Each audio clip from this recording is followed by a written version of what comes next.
While it was independently owned for most of its history, back in 2010, Cadbury's was purchased by Kraft, as they successfully beat the likes of Hershey's and the Italian brand Ferrero in a bidding war.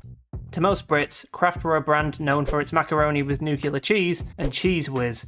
Cadbury's was the latest in a line of British brands that fell into the hands of foreign owners through similar hostile takeovers. What followed was a classic corporate move. Big dumb corporation buys a classic British brand, changes the recipe so it tastes like garbage and is cheaper to make, and sells it under the same brand at inflated prices. If you were in the UK at the time, then this was the worst thing to ever happen in history ever, leading to numerous protests and a public outcry. But many people had a reason to worry about the takeover. Their new owners had a history of shedding staff, and Kraft were already in debt to the tune of $22 billion. This was just 2 years after the financial crisis, so workers feared that many jobs would be axed. Between 2004 and 2008, Kraft had laid off 19,000 people.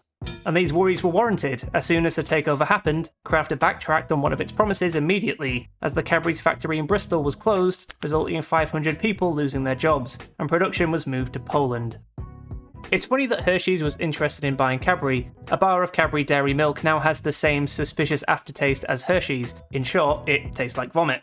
Products like dairy milk have been the most affected, as the chocolate now has this bitter, sour aftertaste. I think most people haven't even noticed, but when you taste it, you can't untaste it. Some products still taste kind of decent, like the Flake, Twirl and Whisper. I'm guessing it's because these products are much more unique than a standard block of chocolate, so fudging with the unique recipe is more of a challenge to achieve the same results. And by the way, fudge now tastes like shit as well. Recipes so controversial they made the goddamn news. The theories include reducing the amount of cocoa butter and then increasing the sugar or vegetable fats to compensate. People have described the texture as chalky, as the chocolate is now shinier as well. Hershey's chocolate is known to contain an acid called butyric, a compound that's found in vomit, which is apparently the reason their chocolate has that horrendous aftertaste. An aftertaste that is now present in Cadbury's dairy milk. It's hard to find definitive proof, as Mondelez claims the recipe hasn't changed in 200 years, which is another way of saying we're all morons and our taste buds don't work. I did find this random article from 2009 where Cadbury's in New Zealand changed the dairy milk recipe so it used less cocoa butter and more vegetable fat such as palm oil. But following a fan campaign, they reverted back to the old recipe as people definitely noticed the chocolate tasted worse. But let's be honest, we don't need proof because we can taste it. Mondelez favours profits over flavour. They changed the beloved recipe of a classic product. It's the exact same thing people were afraid of, so it's not really a shock that it happened. Mondelez have acknowledged that the recipe changed, kind of, claiming they had to update the recipe for consumers' changing tastes, making it sound like it's our fault.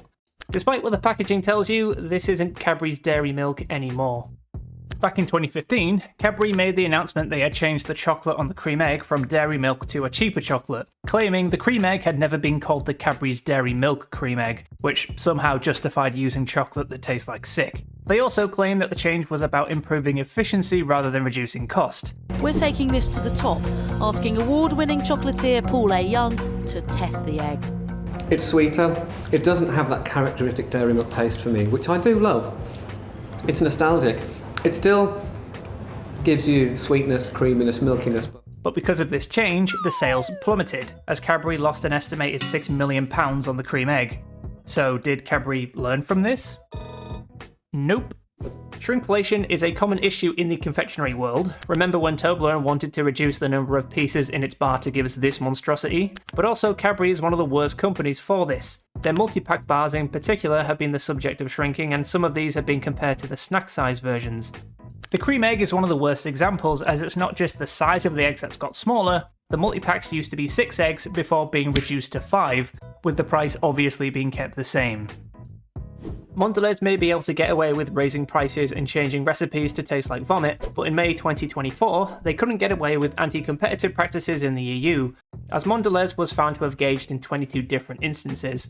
In one example, Mondelez outright refused to ship products to countries like the Netherlands, as they feared their products would be sold across the border in neighbouring Belgium, a country where they had artificially jacked up the price.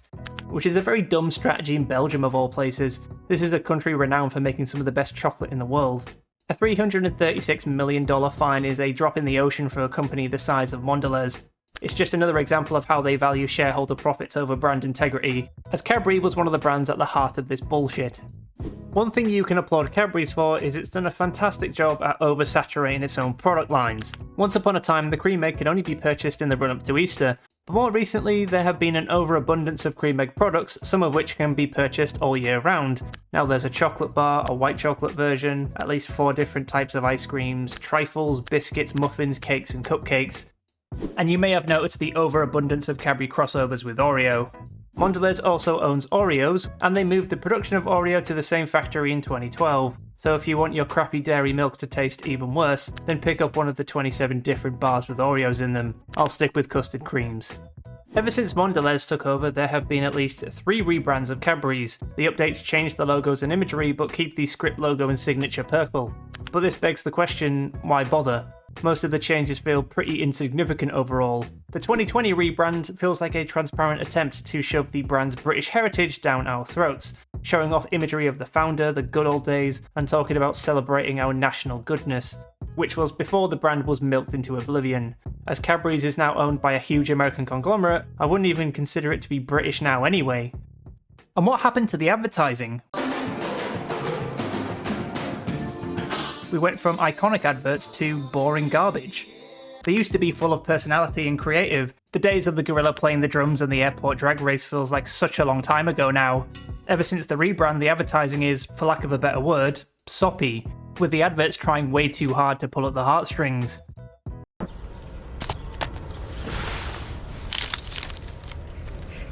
You'd have to throw that one back, Mr. Thompson. There's a glass and a half in everyone. Marketing geniuses seem to think this is a good idea, but there's a reason we still remember the Creme Egg adverts and the gorilla playing the drums. Absolutely no one will remember one of these adverts in 20 years' time. In 2009, Cadbury's became a Fairtrade product, and was the first major chocolate brand to become Fairtrade. But unsurprisingly, this commitment was dropped in 2016, so it feels especially insulting to say that their new brand is celebrating the spirit of generosity.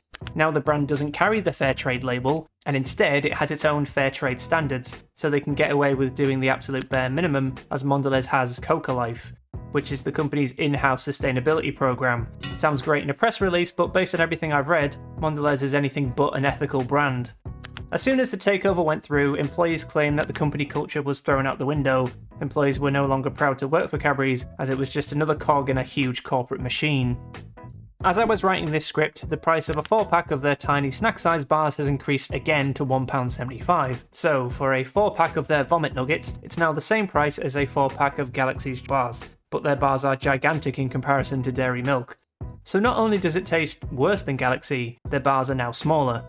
And this is something I don't see changing anytime soon. Mondelez will continue to make record profits, and they are doing a great job of beating the Cadbury's brand into the ground, so as far as I'm concerned, this is Cadbury's in name only.